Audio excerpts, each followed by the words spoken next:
Hi guys, it's your boy M.K.S here, back in another video. Are you or is someone you know or love dyslexic? If so, I hope that you'll be empowered this October. And I wanted to put this idea out there as it's the 13th.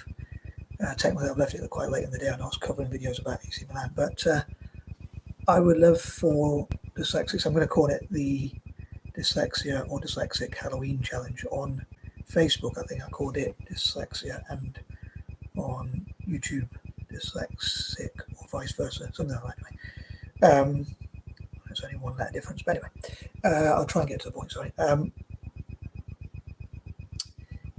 I would love for as many dyslexics as possible in Britain and all over the world, in America, across Africa, across Asia, and around the world. Partly just to have a bit of fun, partly hopefully harmless fun, partly to have fun, hopefully harmless fun, as I say, partly to raise awareness, and hopefully also partly to empower people with dyslexia, so to harness their creativity. I'm not very good with my hands, but many dyslexic people are, and I would love for dyslexics to do these things. So I was thinking, like, in a step-by-step process. Number one, I would love for dyslexics to look at what they can do with their hands, what they can make, what they can create, design, and whatever, and then get doing so hopefully in the safest environment possible. Obviously, if they're young people, they haven't been scissors or whatever, I suppose they need adult supervision or whatever. So I don't encourage anyone to put themselves in danger, but hopefully in the safest environment possible, all being well, to make or create things like masks, costumes, decorations, decks are short, I guess you could say, videos, maybe even movies, maybe even songs. I know that's probably a strange one, but I've seen videos in the past where they talk about songs with the scariest lyrics or whatever. But I'm thinking of like scary, macabre, and or creepy sort of things.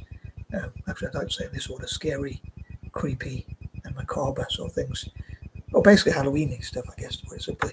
But all sorts of different things. I guess I probably overcomplicate things, but I guess the first step is to make and create those things and just have fun with it and see where your creativity takes you.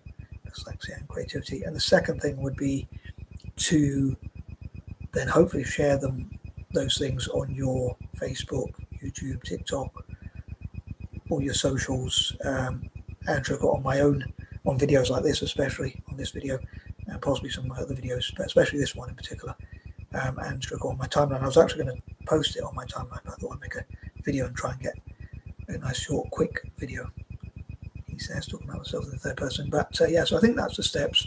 Step one is sort of make things, create things, or whatever. Step two, so anything that's scary, creepy, macabre, or whatever. Step two, share it with me and others, hopefully on videos like this, especially on. I welcome the posts in my comments for this video, and on my timeline, and on my other videos. Like if you can't find this video in the future, maybe you could post it on my timeline, or whatever, and share it with each other, and like dyslexia inspired, made by dyslexia and whatnot. So hopefully we'll get that shared, get those things shared, and then hopefully, who knows, maybe someone with dyslexia can make it, or some people with dyslexia can work together. It's probably easier to do as a team, as usual, in many things. But to make like a short movie, a short horror movie or whatever, on YouTube or TikTok, and then to record it, and then people might say, "Oh, you're really good at this," and then might be like, "Oh, I didn't know that." Or designing costumes, masks, and things like that, and people might say, "Oh, you're a really good designer. You could sell those masks, and costumes and whatever each Halloween, and also for each month. That's the 13th. That's one reason why I want to include it today, and also especially on Friday the 13th, like making masks for Friday the 13th, Halloween, and things like that. I suppose you do have to keep about copyright protection, but who knows, maybe someone will license your work as a dyslexic person. That can give you a lot of confidence. It's a good way for dyslexics to earn some money, those who are struggling with jobs or whatever. But yeah, I'd love to know what people think about the idea and whether you'd want to get involved. Obviously we've got till Halloween to do so that's the amount of days. I can't remember what to count right now. Well, 16, 17 or so days, so about 2 weeks, just over 2 weeks Also, I think it's 2 weeks from Friday, so yeah, 2 weeks, 3 or 4 days, something like that anyway. But yeah, so again, I'm probably overcomplicating it, but yeah, to put that out there, and then hopefully again to share it in the link for this video, especially, and maybe some other videos, but especially on this video, well, either on Facebook or YouTube, answer a call on my timeline on Facebook, and with each other and with other people, and maybe people can put it out there, and designers and people who hire designers, rather people who want costume creators, or whatever, creatives can hire dyslexic creative people, dyslexic creatives, and designers and that kind of thing, including designers rather. But yeah, so I'd love to see what people can create.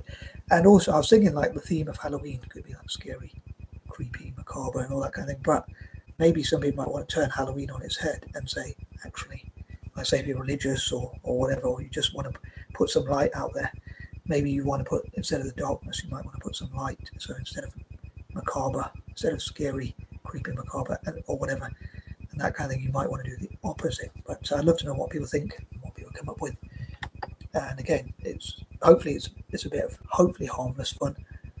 Again, I know Muslims and especially Christians certainly are against Halloween, as it's pagan and all that kind of thing, and they say it's a celebration of death and it's darkness and whatever. Some people might think it's harmless fun.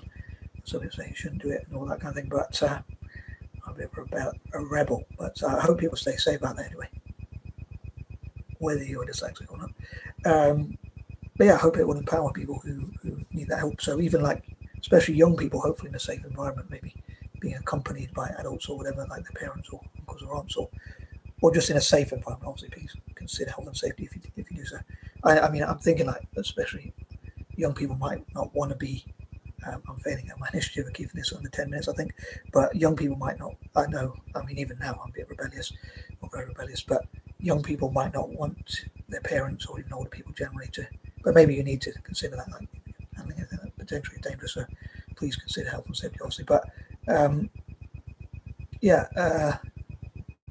so especially young dyslexics who are struggling in school and think, oh, what am I going to do when I grow up? Or I'm really struggling. That you might find you have a talent that you didn't even think you had, and who knows, maybe a production company or a company that sells costumes or masks or whatever might actually hire you to do work for them. So it could lead to opportunities in the jobs market or even in a business or whatever. But those are some of my thoughts, and I thought I'd share them with you. Yeah, I think I'm going to wrap this up. That pretty much covers everything. As I say, I hope people stay safe out there.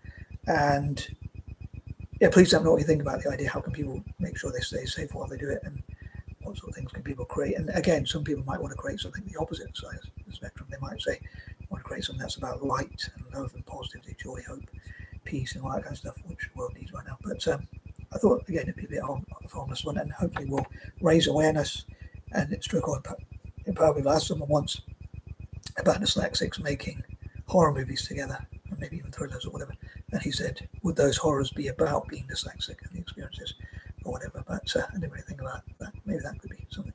But anyway, I'm out. Peace and love.